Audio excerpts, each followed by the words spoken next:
కృతజ్ఞతలు చెల్లిస్తాను. ప్రభా, మాట్లాడుతున్న నన్ను జ్ఞాపకం చేసుకోండి. సంఘముతో మీరు ముచ్చటించండి, సంఘముతో మీరు మాట్లాడండి నాయన. మీరు మాట్లాడితే మాకు ప్రయోజనం ప్రభా, మీరు మాట్లాడితే మాకు దీవెన.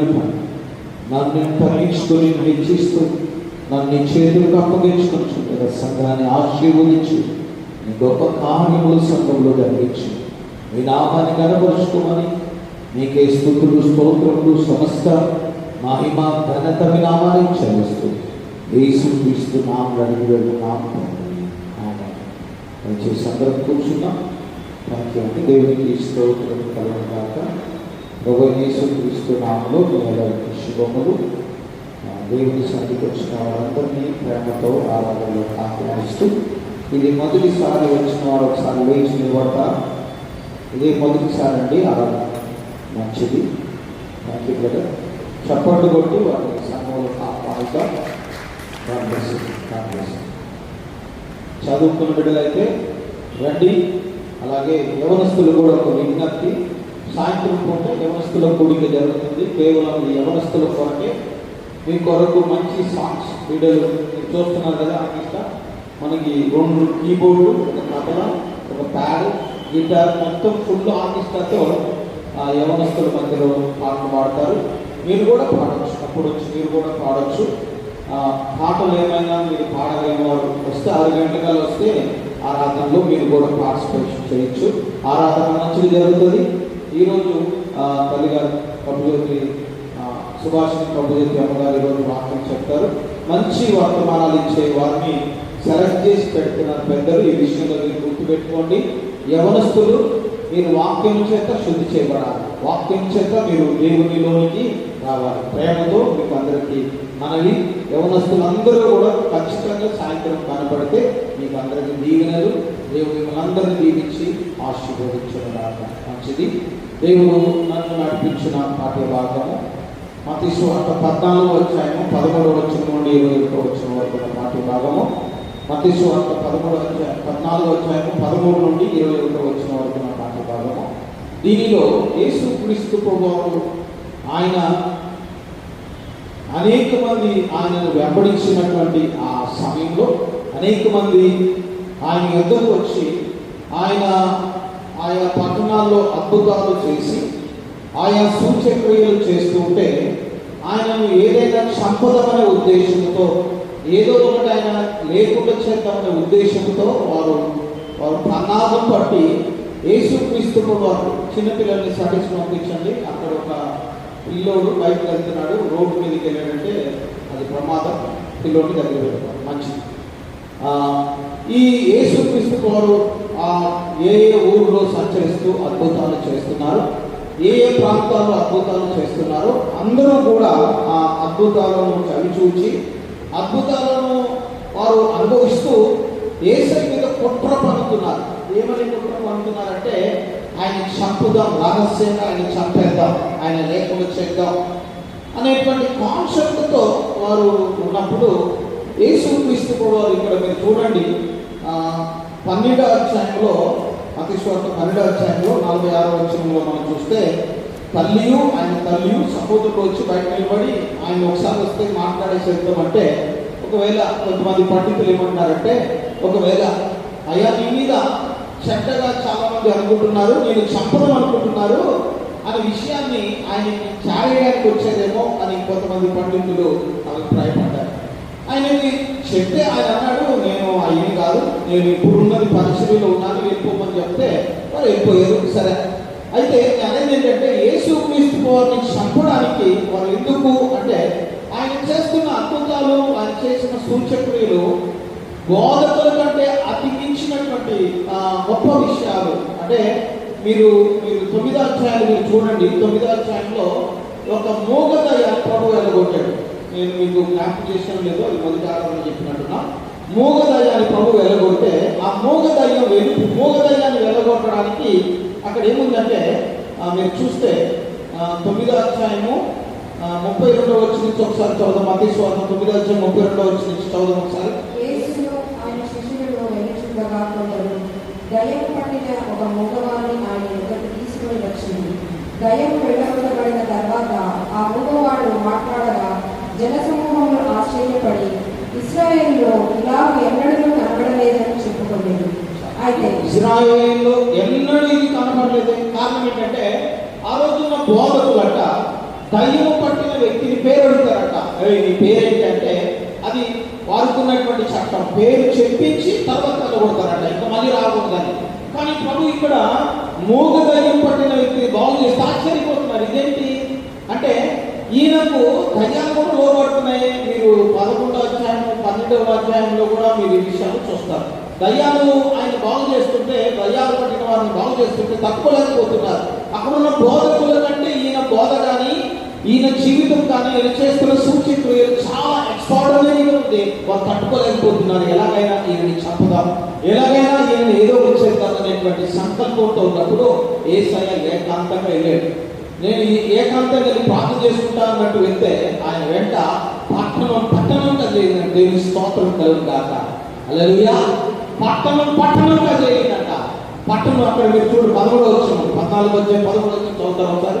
మత్తయి సువార్త 13వ అధ్యాయం 14వ అధ్యాయం 13వ వచనం. యేసు ఆ సంగతిని విని డోలి ఎక్కి అక్కడ నుండి అరణ్య ప్రదేశములకు ఏకాంతముగా వెళ్ళాను. జనసమూహములు ఆ సంగతి విని పట్టణం నుండి కాలినడకను ఆయన వెంట వెళ్ళి పట్టణం కాలు వెంట ఆయన వెంట వెళ్ళారట. మొత్తం జన సమూహంతో నింపబడిపోయింది. అక్కడ ఆయన కూర్చొని వారిని బోధించడానికి ఆయన వారితో కలిసి ముచ్చటించడానికి ఇష్టపడుతూ చాలా విషయాలు జ్ఞాపకం చేశారు.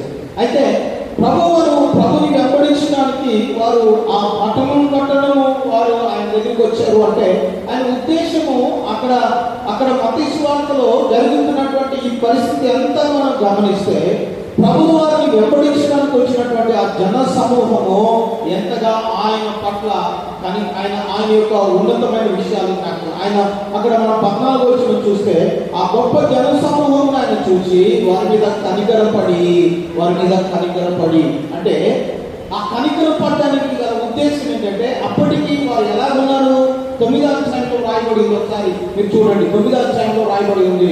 9వ అధ్యాయం 35వ వచనంలో యేసు వారి సమాజ మందిరంలో బోధించుచు రాజ్యస్వార్థం ప్రకటించుచు ప్రతివిధమైన రోగములు ప్రతివిధమైన వ్యాధి స్వస్థపరచుచు సమస్త పట్టణముల గ్రామంలో సంచారం చేసేది. ఆయన సమూహములను చూసి వారు కాపరి లేని గొర్రెలుగా వలె ఉన్నారని విసిగి చెదిరి ఉన్నారని వారి మీద అది ఆయన చేసి మొదటి పని ఆయన కనికరం పడ్డాడు వారి మీద.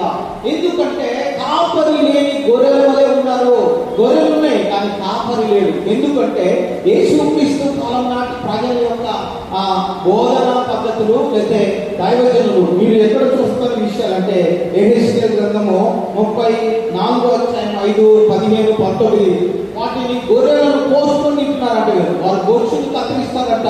వీరు ఇష్టం వచ్చినట్టు చేస్తారంట. దొంగ కాపులు అని అనగా ఆ రోజుల్లో యేసు ప్రభు వారు ఆయన పరిచయం చేస్తున్న దినాలలో ఈ కాపరులైన వారు అనగా యాజకత్వం చేస్తున్న వారు నాయకులుగా ఉండి నడిపిస్తున్నటువంటి వారు దోచుకుంటున్నారు. ప్రజల దగ్గరికి వెళ్ళి ప్రజల ద్వారా ధనాన్ని దోచుకుంటున్నారు. కనికరం లేకుండా వారి మీద కనికరం చూపించకుండా ఎవరైతే కానుకలిస్తాడో, ఎవరైతే గొప్పగా ఉంటాడో, ఎవరైతే పేదవాడికి సరైనటువంటి ఆదరణ కలగలేదు.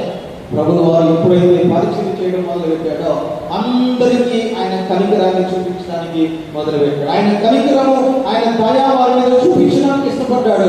ఆయన కనికరాన్ని తన ప్రజలకు చూపించుకోవడానికి ఇష్టపడ్డాడు. కీర్తనకారుడు అంటాడు, మొదటి కీర్తన 45వ కీర్తన మొదటి వచ్చిన మీరు చూస్తే కీర్తన కోరహు కుమారుల కీర్తనలో ఒక మాట ఉంది, చదువుకుంటే ఒకసారి. మొదటి 45వ కీర్తన మొదటి వచనంలో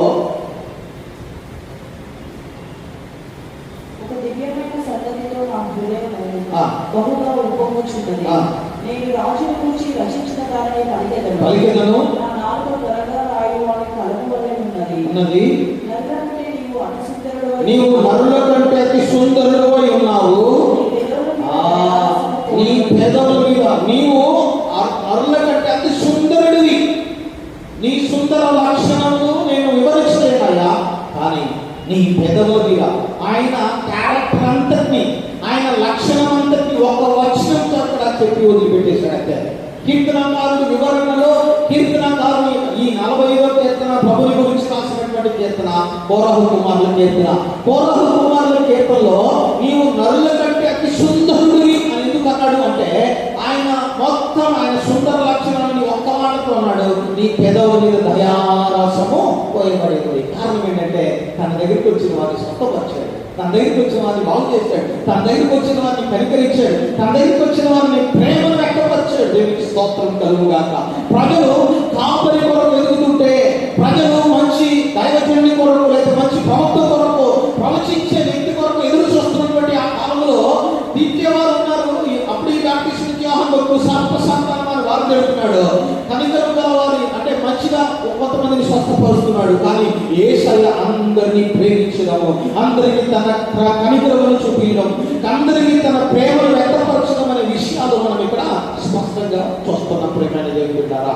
అంటే ఈ కీర్తనకారుడు యేసుక్రీస్తు ప్రభువు వారి యొక్క వివరణ, యేసుక్రీస్తు వారి యొక్క సంపూర్ణతను జ్ఞాపకం చేస్తూ ఆయన అంటున్నాడు, ఆయన పెదవుల మీద ఆయన సుందర లక్షణం ఏంటంటే ఆయన పెదవుల మీద దయారసం పోయబడింది. యేసు దగ్గరికి వచ్చి అయ్యా నాకు ఈ స్వస్థపరచంటే ఓ స్వస్థత కలుగుగాక అన్నాడు. దీనికి స్తోత్రం కలుగుగాక. యేసుక్రీస్తు వారు ఆ రోజు అనగా 13-14 వచ్చిన మత్తయి సువార్తలో అనేకులను ప్రభు స్వస్థపరిచాడు. దేవునికి స్తోత్రం కలుగుగాక. ఆయన కోరుకున్నది ఏంటంటే కనికరం గల దేవుని దగ్గర ఉన్నప్పుడు అక్కడ ఏముందంటే మీరు చూడండి, ఆ యొక్క మత్తయి సువార్త 14వ అధ్యాయము మీరు చూడండి. అక్కడ మీరు వారి మీద కనికరపడి వారిలో రోగులైన వారిని స్వస్థపరచెను. సాయంకాలం అయినప్పుడు శిష్యులు ఆయన యొద్దకు వచ్చి ఇది అరణ్య ప్రదేశము, ఇప్పటికే ప్రొద్దుపోయెను, ఈ జనులు గ్రామంలోనికి వెళ్ళి భోజన పదార్థములు కొనుక్కొనుటకై వారిని పంపివేయమని చెప్పి యేసు వారు వెళ్ళనక్కర్లేదు, మీరే వారికి భోజనం పెట్టుడని వారితో చెప్పగా వారు ఇక్కడ మన యొద్ద 5 రొట్టెలను 2 చేపలను తప్ప మరి ఏమీ లేదని ఈయనతో చెప్పి అందుకు ఆయన వాటిని నా ఎదురు తెండని చెప్పి పచ్చిక మీద కూర్చుంటుడని జనులు ఆజ్ఞాపించి ఆ 5 రొట్టెలను 2 చేపలను పట్టుకొని ఆకాశం వైపు కళ్ళెత్తి ఆశీర్వదించి ఆ రొట్టెలను విరిచి శిష్యులకు ఇచ్చాను. శిష్యులు జనులకు వడ్డించి మొదటిది ఇక్కడ మనం చూస్తుందంటే ఆయన చేతిలో పెట్టారు, ఏమైతే ఉందో దాన్ని నా దగ్గరికి తీసుకొచ్చి పెట్టండి. ప్రియమైన దేవుని బిడ్డలారా, ప్రభువు వారు కనికరం మనకు కనబడుతుంది, ఆయన కృప మనకు కనబడుతుంది, ఆయన సమస్య మనకు కనబడుతుంది. ఆయన ఉద్దేశం ఏంటంటే నీ చేతిలో ఏముందో దాన్ని నా చేతిలో. అంటే మనం అనేక వారు ప్రభువుకి ఏమేమో చెప్తాం, ప్రభా అది చేయి ప్రభా, ఇది చేయి ప్రభా, ఇది చూడాలి ప్రభా, అది నువ్వు చేయాలి ప్రభా, నేను ఇది చూడాలనుకున్నా ప్రభా. కానీ నీ చేతిలో ఏముందో ఏ రోజైనా ప్రభు చేతిలో పెట్టడానికి నువ్వు ఇష్టపడ్డావా? ఇక్కడ ప్రభు అడుగుతున్నాడు, అలా అంటున్న ప్రభు దగ్గరికి వచ్చి ప్రభా ఈ అరణ్యంలో మనం భోజనం పంటేమో సిద్ధపరచడం కూడా కుదరదు, దీన్ని పంపించేస్తామంటే వద్దు మీరు పెట్టండి భోజనం, మీరు పెట్టండి భోజనం అంటే వాళ్ళ మన దగ్గర ఉన్నాయా? కొన్ని చేపలు కొన్ని రొట్టెలు మాత్రమే ఏంటంటే నా దగ్గర తీసుకుంది.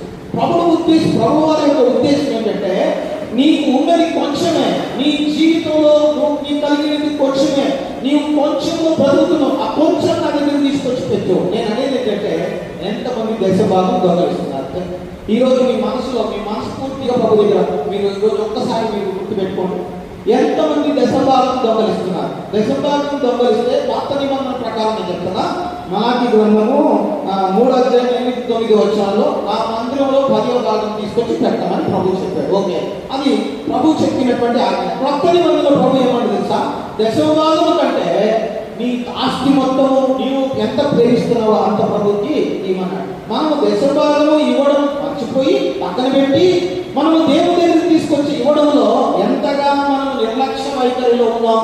చాలా మంది బిడ్డలు ప్లీజ్ దయచేసి మీకు నేను చెప్తున్నా, దశభాగం దొంగలిస్తే మన ఈ భూమి మీద మన నూకలు, మన ఆర్థికమైన వనరులు, మన ఆశీర్వాదం. మీరు మలాకి గ్రంథం 3వ అధ్యాయము మీరు చూడండి 8, 9, 10 వచ్చిన ఒకసారి చదవండి. మానవుడు దేవుని యొక్క దొంగలిలోనా అయితే మీరు నా యొక్క దొంగిలితిరి, దేని విషయంలో మేము నీ యొక్క దొంగిలిమని మీరు అందరూ 10వ భాగమును ప్రతిష్టాపనలు నాకు ఇవ్వక దొంగిలించుకుని జనులందరూ నా యొక్క దొంగిలించుకుని ఉన్నారు, మీరు శాపగ్రస్తులై ఉన్నారు. నా మందిరంలో ఆహారం ఉండునట్లు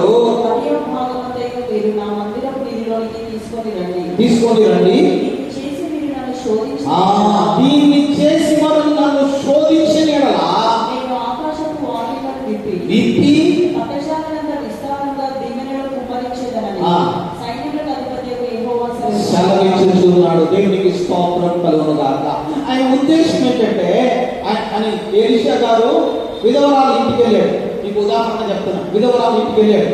ఆమె కట్టెలు ఎదుర్కొంటూ ఉంది. అమ్మ కొంచెం నీళ్లు తీసుకురాన్నాడు. నీళ్ళే కదా ఇచ్చేద్దాం అనుకుంటూ లోపలికి పోయింది. లోపలికి పోయిన ఆమెతో నేను అంటున్నాడు దావిదాడు, నీవు అప్పు తీసుకొచ్చి నా దగ్గర నాకు ఇమ్మన్నాడు. ఆమె అంటుంది, అయ్యా కొంచెం రొట్టె ఉంది, కొంచెం నూనె ఉంది, ఈ మొదట 2-3 చేసుకోలేదు, ఒకటి చేసుకుని వాడికి సగం నేను సగం దీన్ని చచ్చిపోవాలనుకుంటున్నావు అంటే నువ్వు ముందు అప్పం నాకు వేసుకొని తీసుకోవాలన్నాడు.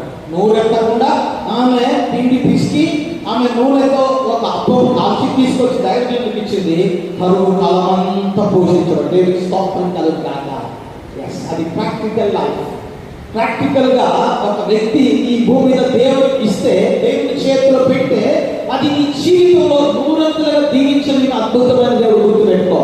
ఒక ఆయన మనకి తెలుసు, కోల్గేట్ అనే బ్రాండ్ కలిగినటువంటి పేస్ట్ తయారు చేసేటువంటి ఆ కంపెనీకి సంబంధించిన ఒక ఆయన మిలిటరీలో ఎక్కడో పనిచేసుకునేవాడంట. ఒక పుస్తకంలో నేను చదివినా, నేను జ్ఞాపకం చేస్తున్నా, జాగ్రత్తగా ఆయన మిలిటరీలో పని చేసుకొని రిటైర్డ్ అయిపోయి ఇంటికి వచ్చాడు. ఆయన ఎక్కడో చిన్న పని చేసుకుందాం అనుకుంటూ ఉంటే ఒక ఆయన దగ్గర అప్పు అడిగాడట. నేను ఒక చిన్న వ్యాపారం చేద్దాం అనుకుంటున్నా, అప్పు అడిగాడు. అప్పు తీసుకున్నాడు.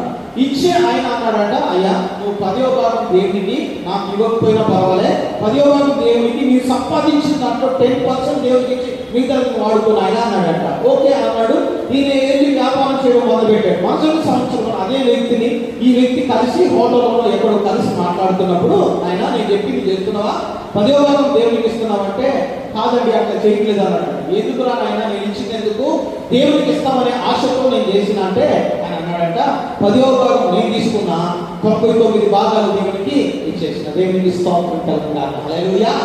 మిగతా 10వ భాగం నేను తీసుకున్నా, 90 భాగాలు దేవునికి ఇచ్చి ఆయన పరిచయం కొరకు వాడుకున్న ఈరోజు కోల్గేట్ అనే ఆ సంస్థ నాయకుడు ఆయనే. దీనికి ఈరోజు ప్రపంచం అంతా కోల్గేట్ అనే ఆ పేరుతో ఆ పేస్ట్ ని లేదా ఆ టూత్ పేస్ట్ ని వాడుకోవడానికి చాలా మంది ముందుకు వస్తారు. ముఖ్యంగా క్రిస్టియన్స్ ఈ సాక్ష్యం చదివిన వారు విన్నవారు. ఎందుకు అంటే అతడు 10% ఆయన తీసుకొని 90% దేవునికి ఇస్తాడట. ఎంత మంచి! అది కొత్త నిబంధన. కొత్త నిబంధనలో ఈ విషయం ఏంటంటే నువ్వు శక్తి ఇవ్వాలి. శక్తికి మించి ఇవ్వడం కూడా దేవునికి ఉద్దేశం. దేవుని గుర్తుపెట్టుకో. దేవుడు ఏమన్నాడు అక్కడ వేసే అంటే నీ చేతిలో ఏముందో నాకు ఇవ్వమన్నాడు. ఆయన ఏమన్నాడు, ప్రభువా ఈ చిన్న చేపలు ఈ చిన్న రొట్టెలు ఎక్కడ సరిపోతాయి? 5 మంది కంటే ఎక్కువ మంది ఉన్నారు, నీకు ఏమన్నా బుద్ధి ఉందా అని అడగాలి. కానీ ప్రభు నా దగ్గర తీసుకురమ్మని కానీ ఒక్క మాట కూడా పలకలేదు. తీసుకొచ్చి ప్రభు చేతులు పెట్టారు. అంటే నేను అనేది ఏంటంటే నీ పరిస్థితి ఏదైనా, నీ జీవితం ఏదైనా, ప్రభు నేను ఇలా చేతులు అనుకుంటున్నా, నీ చేతిలో పెడతా ప్రభు, నన్ను జ్ఞాపకం చేసుకో. దేవుడి దగ్గర మనం దొంగిలించకూడదు. ఒకటి, దేవుడికి ఇవ్వడంలో ఎక్కడ కూడా వెనకైతే వేయకూడదు. మీరు చాలా మంచిగా ఇచ్చే బిడ్డలు, నేను కాదనట్లే మంచిదే. దశభాగం కూడా దొంగిలిస్తున్నారు. గుర్తు పెట్టుకోండి. దశభాగం అంటే కాదు, దశభాగం దేవుడిది. దశమ భాగములు నా వెన్నీయు నీవే ప్రభు అని అంటాం. కానీ మన మెడలోని బంగారం కూడా దేవుడికి మంచిది. అంటే ఒక సహోదరి మన ఉంగరం ఆమె ఇచ్చింది. అంటే నావన్నీ నీవే అని పాట పాడతాం. కానీ మన దగ్గర అన్ని మన దగ్గర ఉండాలి. దేవుడికి ఇచ్చేటప్పుడు ఎక్కడో ఎత్తికి ఎక్కడో చిల్లర ఎత్తికి ఇస్తాం. కాదు, దేవుడికి ఇచ్చేటప్పుడు మనస్ఫూర్తిగా ఒక మంచిగా నేను నా ప్రాక్టికల్ లైఫ్ లో వాస్తవంగా నేను కానీ కొత్త నోటు దొరికిన దాచి పెడతాను. ఇది గురించి కానుకలో వేయాలి. కొత్త నోటు దొరికితే ఖచ్చితంగా మా ప్రాక్టికల్ లైఫ్ లో కొత్త నోటు దొరికితే దాచిపెడతాం. కానుకలు వేయాలి. పాత నోటు ఇస్తే మా మనసు ఉండుకోదు. కొత్త నోటు దొరికితే వెంటనే దాచిపెడతాం. వెంటనే అది కానుకలో ఇవ్వడానికి మేము ఇష్టపడతాం. అంటే దేవుని చేతిలో నీ జీవితాన్ని ఎందుకు నేను మాట జ్ఞాపకం చేస్తున్నా అంటే, ప్రభు నాకు జ్ఞాపకం చేసింది ఏంటంటే నువ్వు దేవుని చేతిలో పెడితే ఆయన దొంగ కాదు. గుర్తుపెట్టుకో. నేను దొంగిలించేవాడు కాదు, నీ దగ్గర దోచుకొని తినేవాడు కాదు. నీవు ఆయన చేతిలో పెడితే నూరంతా ప్రతిఫలం ఆయన నీకు ఇస్తాడు. గుర్తుపెట్టుకో. ఆయన ప్రతిఫలం ఇచ్చే దేవుడు, ఆయన మెండుగా దీవించే దేవుడు, ఆయన మన జీవితంలో గొప్ప కార్యాలు చేయగలిగినటువంటి అద్భుతమైన దేవుడు. వాస్తవం ఇది. నేను ఒక చిన్న విషయం నా జీవితంలో జరిగిన చిన్నది నేను మీకు జ్ఞాపకం చేసి నేను ముందుకు వెళ్తాను. దేవుని చేతిలో పెట్టమన్న విషయం. నేను మారణాతాలో చెన్నైలో ట్రైనింగ్ లో ఉన్నా. ఫస్ట్ ఇయర్ అప్పుడే వెళ్ళినా. అక్కడ తిండి పడలేదు. మా ఇంట్లో మా నాన్నగారు రైల్వే ఎంప్లాయ్ కాబట్టి మా ఇంట్లో మంచిగా తిండి అని బాగుంటుంది. అక్కడ తిండి ఏమో బాగా వెయిట్ చేసింది. నాకు మోషన్స్ అయితేనే ప్లస్ నా పరిస్థితి బాగలేదు, చాలా దయనీయంగా అయింది. వారానికి ఒకసారి మా నాన్న చెన్నైలోనే ట్రిప్లు వేస్తాడు కాబట్టి చెన్నైలో ఉండి దగ్గరికి వచ్చి ఆయన వారు వచ్చి నన్ను చూసి నాకు ఏదో డబ్బులు ఇచ్చి వెళ్తాడు. నేను ప్రార్థన చేసుకుంటున్నా, మా నాన్న వచ్చాడు. నాన్న నాకు ఇట్లా బాగలేదంటే మందులు కొనుక్కున్నానని 300 రూపాయలు ఇచ్చాడు. 300 అంటే ఆ రోజుల్లో పంటలు చేసుకోవచ్చు. ఒక 100 రూపాయలు కొనుక్కోవచ్చు, 100 రూపాయలు మందులు కొనుక్కోవచ్చు, 100 రూపాయలు దాచి పెట్టుకోవచ్చు, కూలి కొరకు జ్యూస్ ఏమో తాగొచ్చు. సరే, 300 జోలు పెట్టుకున్నాను, ప్రార్థన చేసుకున్నా. ప్రభావానికి వందనాలు, మా నాన్నతో పంపించాను, ప్రార్థన చేసుకున్నా. మేము ఒక మీటింగ్కి వెళ్ళామండి. ఒక మీటింగ్ వాస్తవం చెప్తున్నా, సత్యం చెప్తున్నా. ఒక మీటింగ్కి వెళ్ళాం. ఆ మీటింగ్కి వెళ్తే ఆ మీటింగ్ లో మొత్తం అయిపోయింది. మేము నడుచుకుంటూ వెళ్తాం. మా మాయమంట కాలేజ్ నుంచి ఎక్కడైతే మీటింగ్ జరుగుతున్నాయో ట్రైనింగ్ చేస్తున్న వాళ్ళందరూ నడిపించుకొని తీసుకెళ్తారు. మధ్యలో మేము ప్రసంగాలు చెప్పుకుంటూ వెళ్తాం. నేను తెలుగులో చెప్తే ఒకటి తమిళ తర్జుమా చేస్తాడు, ఇంకొకటి ఇంగ్లీష్ లో చెప్తే ఇంకొకటి తెలుగులో, అలాగా ఏదో ఒకటి తర్జుమా చేసుకుంటూ నడుచుకుంటూ వెళ్ళిపోతాం. అక్కడికి వెళ్ళిపోయేసరికి సమయం సరిపోతాం. అంతా అయిపోయి, ప్రసంగం అంతా అయిపోయి, పేదల పరిచయ కొరకు కానుకలు తీస్తున్నాం. దూర ప్రాంతంలో పరిచయం చేస్తున్న దైవజనుల కొరకు ఈ కానుకలు పంపించడానికి మేము ప్రయాసపడుతున్నాం అనగానే ఈ 300 కనపడుతుంది, ఆ చందా బుడ్డి కనపడుతుంది. నాకు బాధేసింది. తీసి 300 వేసేసిన. ఇంటికి వచ్చి ప్రార్థన చేసుకుంటే ఆ రోగం నన్ను విడిచిపెట్టిపోయింది. హల్లెలూయా. నా జీవితంలో చాలా ఉన్నాయి, నేను ఎక్కడి చాలా ఉన్నాయి నా జీవితంలో. ఇలాంటివి చాలా చూసిన వాస్తవం ఇది, సత్యం ఇది. అంటే మోషన్స్ అన్నా కానీ బ్లడ్ మోషన్స్ పడుతున్నాయి. అప్పుడు నాకు అంత వెయిట్ చేసి అంత అనారోగ్యంతో ఉన్నా. మా నాన్న కూడా చెప్పిన, నువ్వు కళ్ళు తెచ్చుకొని మళ్ళీ 2 రోజులు వస్తాన్నాడు. కానీ మా నాన్న మళ్ళీ వచ్చేదైతే నేను స్వస్థపరచబడి మంచిగా దేవుడు నన్ను స్వస్థపరిచాడు. నాన్న ఈ సాక్షి గుర్తి మా నాన్న చాలా సంతోషం. అని అనేది ఏంటంటే మన చేతిలో ఉన్నది దేవుడు మనల్ని ప్రేరేపించినప్పుడు ఇవాళ మేము గుర్తుపెట్టుకో. దేవుడు అక్కడ ఎలీషా దైవజనుడు వచ్చి ఆ విధవరాల దగ్గరికి వచ్చి తిని, అనగా ఆమె దగ్గర తీసుకొని తిని ఎప్పుడైతే తిన్నాడో వెంటనే ఆ పిండి, ఆ కొట్టెలో నూనె అయిపోలే, ఆ కుండలో పిండి అయిపోలే, ఆ యొక్క నూనె డబ్బాలో నూనె అయిపోలే. 2 కూడా వారి కరువు కాలం అంతా పోషించబడినటువంటి యేసు క్రీస్తు ప్రభువు అంటున్నాడు, మీ దగ్గర అక్కడ అంటున్నాడు ఆ యొక్క 14వ అధ్యాయంలో, మీ దగ్గర ఏమున్నాయో తీసుకురండి, ఎందుకంటే మన తలంపుల కంటే ఆయన తలంపులు. అందుకే అంటాడు 139వ కీర్తనలో కీర్తనకారుడు ఒక మాట అంటాడు. 139వ కీర్తనలో కీర్తనకారుడు 17వ వచనం మనం చూస్తే, దేవా నీ తలంపులు మాకు ఎంతో ప్రియము, వాటిని మొత్తము గొప్పవి, వాటిని లెక్కించిన కొట్టినా. దేవా నీ తలంపులు నాకు ఎంతో ప్రియమైనవి, వాటి మొత్తం ఎంత గొప్పది, వాటిని లెక్కించదని కొట్టినా అవి ఇసుక కంటే లెక్కకు ఎక్కువై ఉన్నవి. నేను మేలుకుంటున్నా ఈ తలంపు నేను చూసేసరికి నేను సచ్చిన వాడినే పడిపోయాను ఆయన దగ్గర. నేను ఆలోచించిన దానికంటే నీకు గొప్పగా ఉంది కదా నీ ఆలోచన. దేవుని యొక్క ఆలోచనలు యెషయా ప్రవక్త కూడా అంటాడు, ఆయన ఆకాశంలో భూమికి ఎంత ఎత్తుగా ఉందో మన పట్ల ఆయన తలంపులు కూడా అంత గొప్పగా ఉన్నాయి. దేవుని ఆలోచనలు గొప్పగా ఉన్నాయి. నీ జీవితాన్ని ఆయన చేతిలో పెట్టు, నీకున్న సమస్తాన్ని దేవుని చేతిలో పెట్టు. ప్రభువా నేను ఇది నీ చేతిలో పెడతానయ్యా, నన్ను జ్ఞాపకం చేసుకో. నన్ను దేవుని చేతిలో పెట్టడం నేర్చుకుంటే ఈ భూమి మీద నీ ఆశీర్వాదాన్ని ఆపబడి భూమి మీద ఎవరు. నీ మీదకి వచ్చే దీవెన కానీ, నీ మీదకి వచ్చే ఏదైనా ఆశీర్వదించే దేవుడు ఆశీర్వదించే దేవుడు నీతో ఉన్నాడనే విషయం ఈ భూమి ఎవరు చూడలేడు, ఎవరు నేను ఆపలేడు. నిన్ను నీ మీదకి వచ్చే ఆశీర్వాదాన్ని ఎవరు దొంగిలించుకోవడం గుర్తుపెట్టుకో. ఇక్కడ ప్రభు జ్ఞాపకం చేస్తున్న విషయం ఏంటంటే, ఈ యొక్క మత్తయి సువార్తలో యేసుక్రీస్తు వారు అద్భుతం చేయడానికి ముందుగా ప్రభు అంటాడు, నా దగ్గర తీసుకున్నాడు. కారణం ఏంటంటే ఆయన మంచి కాదు, ఆయన దొంగిలించే కాపులుగా. ఆయన మనసు ఎటువంటిదంటే, ఇంకా జ్ఞాపకం చేసిన కనికరంతో నిండిన మనసు. ఎవరిని చూసినా కనికరంతో నిండిన మనసు, ఎవరిని చూసినా ప్రేమతో నిండిన మనసు.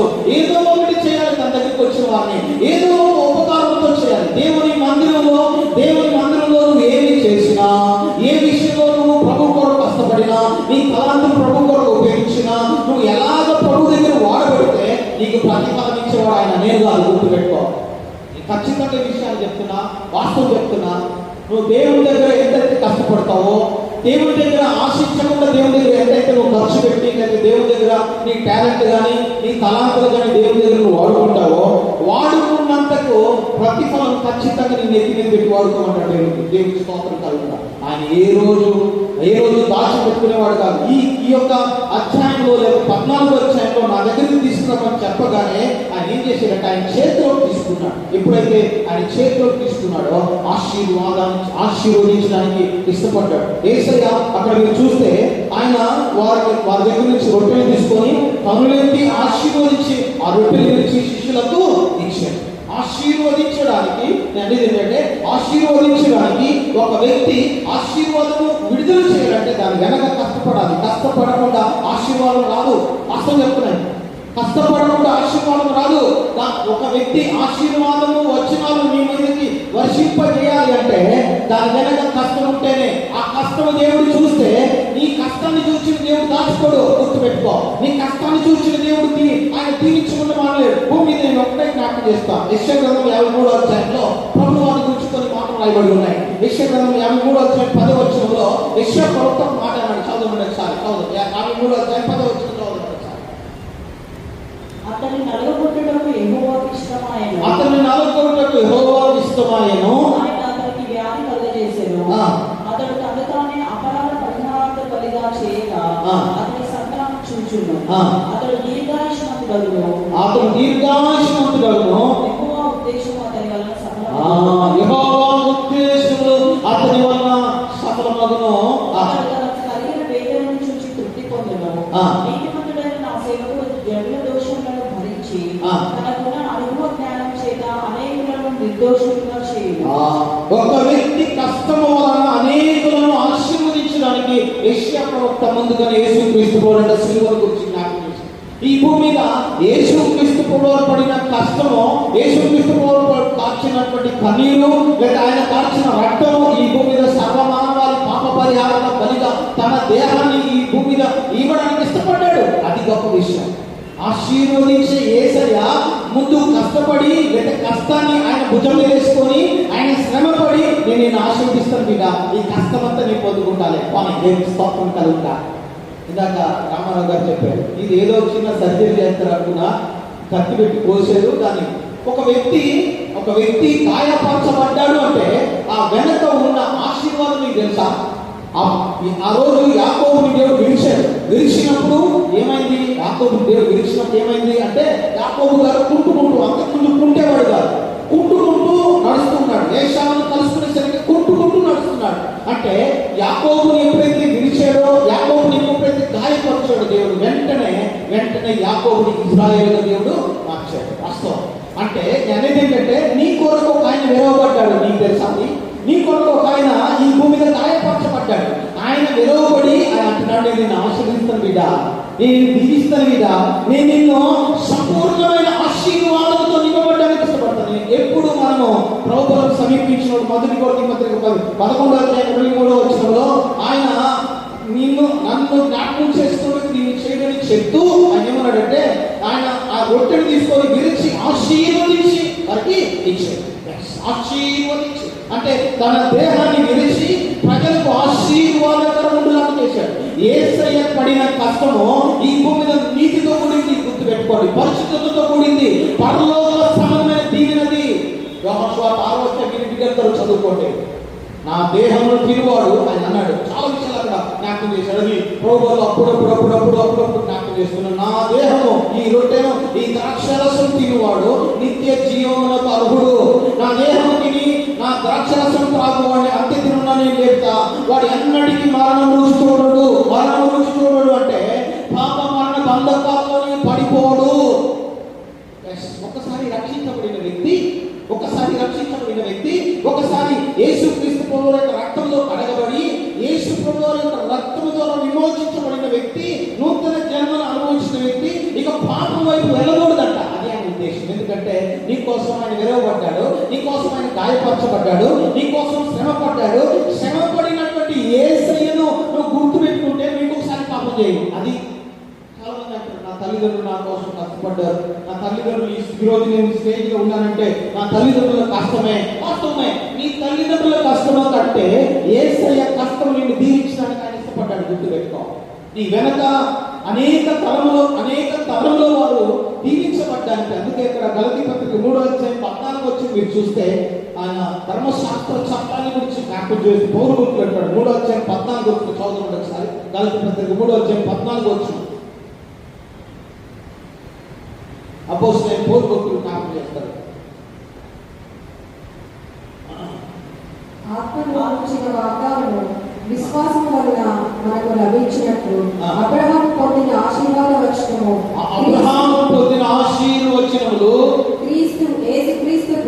యేసుక్రీస్తు ద్వారా అన్యజనులకు కలుగుటకై క్రీస్తు మన కోసం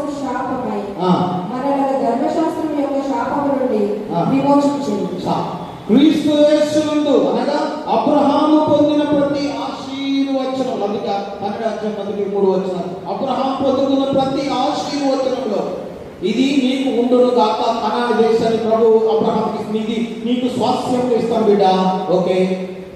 నీ సంతతి వారు ఇస్సాకుకి నేను ఇస్తాను, ఓకే ప్రభువా. నమ్మాడు, 100 సంవత్సరాల కుమారుని ఇచ్చాడు. ఇస్సాకు నమ్ముగా మనకి ఇస్తే ఆశీర్వాదంగా ఇస్సాకు చేశాడు. ఇస్సాకుని బలివం అంటే తీసుకొచ్చి బలిపీఠం మీద పండబెట్టి ఏసై చూచాడు, తీసుకొచ్చి ఆ గొర్రెను తీసుకొచ్చి అక్కడ అర్పించాడు. అంటే అబ్రహాము చూసిన ప్రత్యక్షత, అబ్రహాము దేవునితో ఉన్న అనుభవాలు, అదే ఆశీర్వచనములు ప్రభువునందు యేసుక్రీస్తునందు ఈరోజు అలాగే లైవ్ లో ఉన్నాయి. ఎందుకంటే ఆయన ఆశీర్వదించడానికి వచ్చాడు. ఆయన కష్టం దీని వెనక ఉందండి.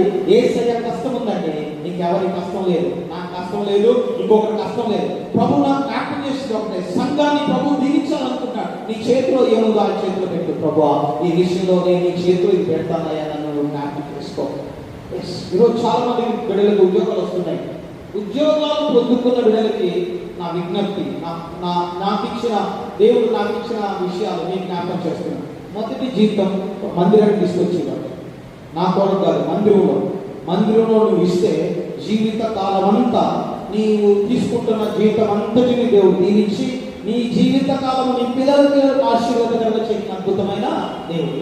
ఎందుకు అంటున్నాను ఈ మాట అంటే, మొదటి ఫలం ఆయనది, మొదటి ఫలం ఆయనకి ఇచ్చి బాబా నన్ను ఆశీర్వదించమంటే నీ జీవిత కాలం అంతా నీ కష్టార్జితం నీ ఇంటికి కాదు నీ పిల్లలకి ఉండేటప్పుడు దేవుడు దీవిస్తాడు. వాస్తవం ఇది, 100% వాస్తవం ఇది. మీరు కూడా ఇలాగ చేస్తే ఖచ్చితంగా ఆశీర్వదించబడతారు, దీవించబడతారు. ప్రియమైన దేవుని బిడ్డలారా, చాలా మంది దేవునికి ఇచ్చి లేదా దేవుని చేతిలో తమ జీవితాన్ని పెట్టి ఆశీర్వదించబడిన వారు. అందుకే ఇక్కడ అంటాడు ఎఫెసీ పత్రిక 1వ అధ్యాయం 3వ వచనంలో, ఎఫెసీ పత్రిక 1వ అధ్యాయం 3వ వచనం ఒకసారి స్తుతింపబడును గాక. ఆయన క్రీస్తుని పరలోక విషయములలో ఆత్మ సంబంధమైన ప్రతి ఆశీర్వాదంలో మనకు అనుగ్రహించెను. ఎట్లనగా తన ప్రియుని యందు తాను ఉచితంగా మనకు అనుగ్రహించిన తన కృపా మహిమకు కీర్తి కలుగునట్లు మన చిత్త ప్రకారమైన దయా సంకల్పం చొప్పున యేసుక్రీస్తు ద్వారా తనకు కుమారుడుగా స్వీకరించుటకై మనలను ముందుగా తన కోసం నిర్ణయించుకొని మనము తన ఎదుట పరిశుద్ధులమును నిర్దోషులమునై ఉండవలెనని జగత్తు పునాది వేయబడక మునుపే ప్రేమ చేత ఆయన క్రీస్తులో మనల్ని ఏర్పరచుకొనెను. దేవుని కృపా మహదైశ్వర్యమును బట్టి ఆయన ప్రియుని యందు ఆయన రక్తం వలన మనకు విమోచనము అనగా మన అపరాధములకు క్షమాపణ మనకు కలిగి ఉన్నది. కాలము సంపూర్ణమైన అక్కడ ప్రభుల వారిని జ్ఞాపకం చేస్తూ ఆయన స్వీకరించడం ద్వారా, ఆయన అంగీకరించడం ద్వారా, ఆయనకి ఇవ్వడం ద్వారా, ఆయనతో సంబంధాన్ని రెన్యూ చేసుకోవడం ద్వారా, యేసుక్రీస్తు ద్వారా పరలోక సంబంధమైన ఆశీర్వాదములు ఈ భూమి మీద నీకు అనుభవించడానికి దేవుడు చూపిస్తాడు. పరలోక సంబంధమైన దీవెన అంటే యేసుక్రీస్తు ఆ రొట్టెను వారు ఇచ్చి వారిని ఆశీర్వదించి అక్కడ వారందరికీ ఇవ్వగా సంతృప్తిగా వారందరూ తిన్నారు, వారందరూ స్వీకరించారు. అక్కడ మీరు చూడండి, ఆ 14వ అధ్యాయంలో పచ్చికలో వారందరినీ కూర్చోబెట్టమని చెప్పాడట. అంటే ఒక క్రమశిక్షణ ప్రభు దగ్గర ఉండాలి, ఒక క్రమశిక్షణ ప్రభు కోరుకున్నాడు. మీరు అక్కడ చూస్తే కళ్ళెత్తి వారిని చూచి జనులకు ఆజ్ఞాపించి పచ్చిక మీద కూర్చోబెట్టి, అంటే పాత నిబంధనలో కొంతమంది భక్తులు అంటారు పచ్చిక మీదంట మంచు పడుతుందంట. ఒక ఉపమానం చెప్పారు బిషప్ అవుతారు, తర్వాత మీకు ఎప్పుడైనా మీకు రెఫరెన్స్ చెప్తా. ఆ పచ్చిక మీద మంచు పడుతుందంట. అలాగే పచ్చిక మీద నీవు ఎప్పుడైతే వారు కూర్చున్నారో పరలోక మన్నాను వారికి పంపించిన దేవుడు ఇష్టపడ్డాడు. దీన్ని కొంతమంది పండితులు ఏమంటారంటే, దీని విషయం ఏమంటారంటే, నిర్గమనం జరిగిన తర్వాత ఇశ్రాయేలీయులకు దేవుడు మన్నాతో వారిని పోషించాడు. మన్నాతో తృప్తిగా వారి జీవితాలు గడవడానికి దేవుడు సహాయం చేసి దేవుడికి స్తోత్రం కలుగుతాడు. అంటే ఆశీర్వదించే దేవుడు. అంటే సంఖ్యాకాండం 6వ అధ్యాయంలో ఆశీర్వాదం ఉన్నాయి, తర్వాత మీరు చదువుకోండి. ఆశీర్వాదాలు చాలా విషయాలు ఉన్నాయి. యెహోవాని ఆశీర్వదించును గాక, యెహోవా తన సన్నిధి కాంతిని మీద ఉదయింపజేసి తన ప్రసన్నత తన యొక్క దీవెనలు దేవుడి మీద దయచేసి అనుగ్రహించును గాక అనే మాటలు వాడాలి. అదే యెహోవాని ఆశీర్వదించును గాక అని మేము తండ్రి అయిన దేవుని ప్రేమలో అనేది అదే విషయం. యెహోవా అనే మాటలు వాడాలి. అది ఇజ్రాయేలుని దీవించడానికి వాడేటువంటి పదాలు. అదే అదే విషయాలు యేసుక్రీస్తు నందు ఈరోజు మనకి అదే ఆశీర్వాదాలు ఇలాగే నేర్చుకున్నాయి. నువ్వు ఆశీర్వదించబడ్డానికి ఇష్టపడుతున్నా. నేను ఆశీర్వదించే దేవుడు అంటే ఈ భూమి మీద ఆయన ఆశీర్వదిస్తే నీ దేహమైన, నీకున్న సమస్తమైన, నీ విశ్వాసాలైన బాగు చేయని అద్భుతమైన దేవుడు. చాలాసార్లు ప్రభు ఆయన స్వస్థపరిచిన అనేక మందిని మీరు అడిగితే, కొంతమంది నేను ప్రభు అన్నాడు, కొంతమంది నేను ప్రభు అన్నాడు నీ విశ్వాసము నేను స్వస్థపరచును అన్నాడు. కొంతమంది నేను నమ్ముతున్నావా అని అడిగాడు. కొంతమందినేమో ఇది నేను చేస్తానని నువ్వు విశ్వసిస్తున్నావా అని అడిగాడు. ఎందుకంటే వారు ఉన్న విశ్వాసాన్ని ఆయన దీవించాలని ఇష్టపడ్డాడు. ఈరోజు అదే ప్రభు కోరుకుంటున్నాడు. నీ లోపల ఆశీర్వాదం నీలో ప్రవహించాలి అంటే యేసుక్రీస్తు నందు ఆ విశ్వాసంలో స్థిరముగా మనం ఉండాలి.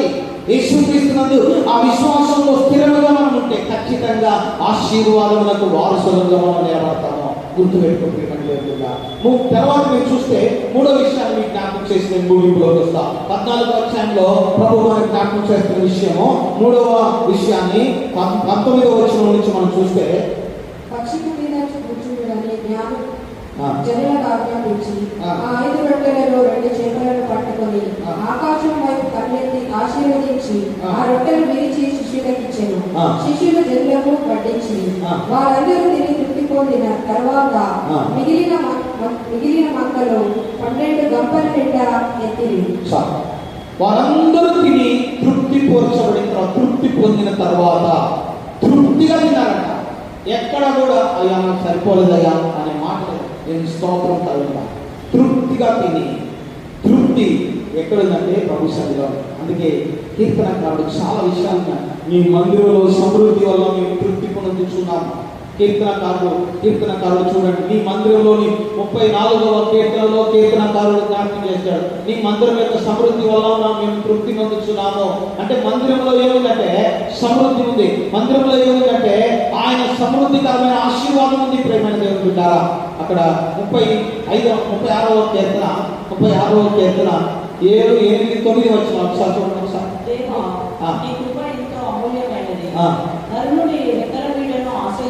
ఆశ్రయిస్తున్నారు. నీ మందిరం యొక్క సమృద్ధి వలన వారు సంతృప్తి పొందుచున్నారు. నీ ఆనంద ప్రవాహంలోని నీవు వారికి త్రాగిస్తున్నావు. నీ మందిరం యొక్క సమృద్ధి వలన వారు తృప్తి పొందుచున్నారు. దేవుని మందిరంలో తృప్తికరమైన జీవితం ఉంది. పక్కనోడు గురించి చూడబాక, ప్రభువా నువ్వు నాకు ఇచ్చిన వాటినన్నింటిని బట్టి నీకు వందనాలు. ప్రియమైన దేవుని బిడ్డారా, అక్కడ తృప్తికరంగా వారు తిన్నారంట. తృప్తితో వారు మరలా అక్కడ మీరు చూస్తే అక్కడ ప్రభు అక్కడ వారి మధ్యలో అంటున్నాడు, ఆ మొక్కలని అన్నాడు 12 గంపలు వేయలేడంట. 12 మంది శిష్యులు అంటారు, కానీ కొంతమంది దైవజనులు అంటారు 12 గోత్రములకు లెక్క. దీనికి స్తోత్రం కలుగుతాక 12 గోత్రములకు లెక్క. అంటే కోరహ కుమారుల కీర్తన మనం చదువుకున్న భాగంలో 45వ కీర్తన కోరహ కుమారుల కీర్తన. కోరహ కుమారుల కీర్తనలో మీరు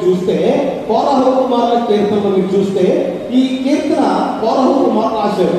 ఏమని రాశారు? అయ్యా, ఒక దివ్యమైన సంగతి నా హృదయంలో బహుగా ఉపయోగించింది. నేను రాజు గురించి రక్షిస్తాను, నేను పలికెదను. నా నాలుగో త్వరగా రాయమని కలవాలి ఉన్నది. నరుల కంటే నువ్వు అతి సుందరుడు అని యేసుక్రీస్తు వారి యొక్క విషయాలు వచ్చి జ్ఞాపకం చేశారు. ఓకే, ఇది ఎప్పుడు రాశారు? మీరు ఒకసారి ఈ విషయాన్ని మీరు ఆలోచించండి. ఎప్పుడు రాశారు ఇది అంటే, ఇది రాసినటువంటి కాలం ఎప్పుడు అంటే దావీదు కాలంలో కోరహ కుమారులు రాశారు. దావీదు కాలం కంటే ముందు కాలంలో మీరు ఒకసారి సంఖ్యాకాలంలో వెళ్తే కోరహ కుమారులు అందరూ కూడా భూమి నోరు తెరిస్తే, మోషే కాలంలో నోరు తెరిస్తే అందరూ మింగేశారు, అందరూ చచ్చిపోయారు. ఒక్కడు మిగిలాడట. ఆ ఒక్కడిని తీసుకొచ్చి దావీదు మందిరం దగ్గర పని చేసుకోవడానికి తాళంలో వాయించడానికి పెడితే కోరహ కుమారులు రాస్తున్నారు, అయ్యా నీవు అతి సుందరుడు అయ్యా. ఒక తరానికి సరిపోయే కీర్తన కాదు ఇది, తరతరములకు మిగిలిపోయే కీర్తన, తరతరములకు ఆశీర్వాదం మిగిలిపోయే కీర్తన. నువ్వు ఒక్కడే తృప్తి పొందితే కాదు, తరతరములకు ఆశీర్వాదం నిలిచి ఉండే యేసయ్య కృప నీ మీద ప్రవహిస్తుంది. గుర్తుపెట్టుకో, నీతో అయిపోయేది కాదు. ఈరోజు నీతో అయిపోయేది కాదు, నీ తర్వాత నీ సంతతి కూడా అదే ఆశీర్వాదాన్ని క్యారీ చేస్తారు, అదే ఆశీర్వాదాన్ని మోసుకుంటూ వస్తారు. చాలా మంది అంటారు, మా తల్లిదండ్రులు కష్టపడ్డారండి, మేము ఈరోజు ఈ స్థితిలో ఉన్నామండి. తల్లిదండ్రులు కష్టపడ్డారు, ఆ రోజుల్లో మిషనరీస్ కష్టపడ్డారు. ఈరోజు మనం కూర్చొని ఎంతో కొంత అయినా సరే ఇంకా చాలా చేశారు. వారు చాలా చేశారు, పోగొట్టుకున్నారు, మనమే పోగొట్టుకున్నారు. మన చేతి ద్వారా మన నాయకులు దీన్ని చాలా అంటే బ్యాప్టిస్ట్ సంఘాలు చాలా దరిద్రమైన పరిస్థితి తీసుకొచ్చి పెట్టారు. కానీ వారు చేసిన సేవ ఈ రోజుకి నిలిచి ఉందంటే దాని వెనక వారు ఎంత సమర్పణ ఉందో. చిన్న దాంట్లో కూడా తృప్తిగా బ్రతకడానికి కష్టపడ్డారు. ఉన్న దాంట్లో ఎక్కువ ఖర్చు పెట్టారు, తక్కువ ఖర్చు పెట్టి ఎక్కువ ప్రజల కొరకు, రాబోయే తరం కొరకు వారు కొనిపెట్టిన ఆస్తులు ఈరోజు ముఖ్య పట్టణంలో ముఖ్య స్థలాలను దేవుని స్తోత్రం కలుగుగాక. మన మిషనరీ చేసిన సేవ ఫస్ట్ వైద్యం ఉచితంగా ఇచ్చారు, విద్యను ఉచితంగా ఇచ్చారు. ఈ రెండు ఉచితంగా ఇచ్చి దేవుడికి ప్రమాణం ఇంకేం చేయాలి? ఉచితంగా ఇచ్చారు. దీన్ని ఉచితమైన హాస్పిటల్స్ ఏర్పాటు చేశారు. మీరు చూడండి, నెల్లూరులో హాస్పిటల్ ఉంది, మిషన్ హాస్పిటల్. ఒంగోలులో హాస్పిటల్ ఉంది, మిషన్ హాస్పిటల్. గుంటూరులో హాస్పిటల్ ఉంది, మిషన్ హాస్పిటల్. అలాగే వరంగల్ వరంగల్ దగ్గర ఒక హాస్పిటల్ ఉంది, హన్మకొండలో హాస్పిటల్ ఉంది. అవన్నీ ఇప్పుడు కొన్ని శిథిలం అయిపోయినాయి. అలాగే హైదరాబాద్ హాస్పిటల్. ఇవన్నీ కూడా వారు చేసిన హాస్పిటల్ పరిచర్య. రాయవేలూరు మీకు తెలుసో తెలీదో, మీరు గూగుల్లో కొట్టండి. రాయవేలూరు అనే ఆ మిషనరీస్ హాస్పిటల్లో చదువుకుంటేనంట ఇంటర్నేషనల్ లో కూడా ఎక్కడైనా ఆ సర్టిఫికెట్ అంటే చాలా వాల్యుబుల్ అంట. ఎందుకంటే మిషనరీస్ కట్టిన రాయవేలూరు హాస్పిటల్. మీరు వెళ్ళండి, ఏదైనా ఆర్టిస్ట్ కానీ సిఎస్ఐ చర్చి లెటర్స్ తీసుకొని వెళ్ళి అక్కడికి వెళ్తే సగానికి సగమే తీసుకుంటారు. ఈ రోజు ఉందో లేదో మనకు తెలియదు, మనకు ఫండింగ్ ఉందో లేదో తెలియదు. సంవత్సరానికి ఇంత కడితే మేము మీకు పిల్లలు పంపిస్తాం, మీరు కూడా మాకు పిల్లలు పంపించిన వాగ్దానం ఉంది మనకి.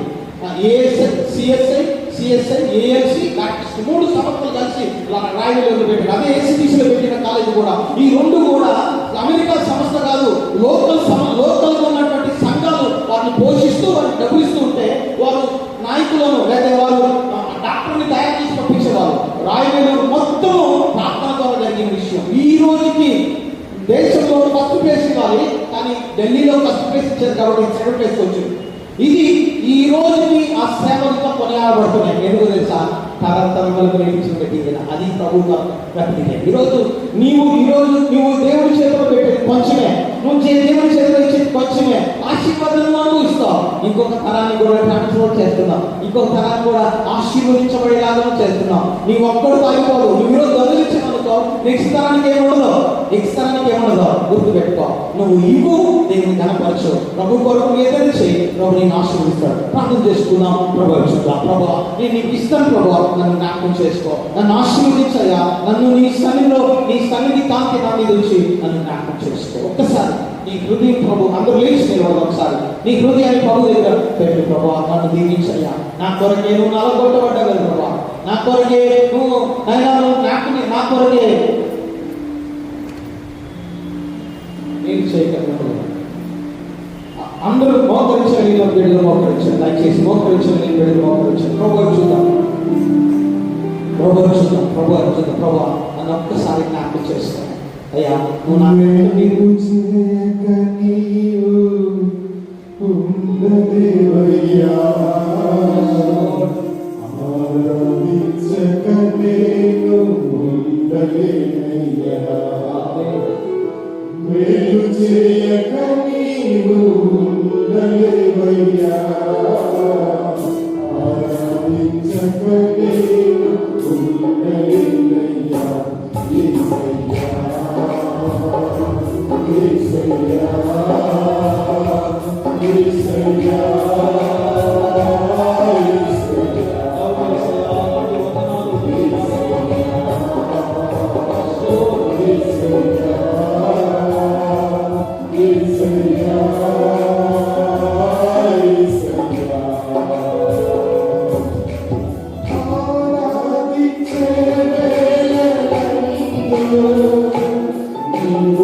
What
నీ మనసు మంచిది ప్రభా, నీ మా కోసం కష్టపడ్డా ప్రభా.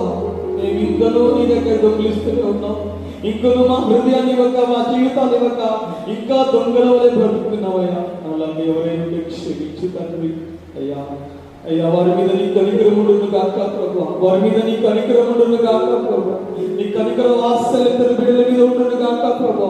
ఆశీర్వాదం లేక చిల్లు సంచులు వేసినట్టు ఒకవేళ ఆదాయం ఉంటే, వారి సంపద ఇంటికి చేరకుండా ఉంటే, వడ్డీ వారితో కుటుంబాలు నెమ్మది లేకుండా, తృప్తి లేకుండా, ఆశీర్వాదం లేకుండా ఉంటే, యేసు నామములో ప్రతి శాపము తొలగిపోవును గాక ప్రభా.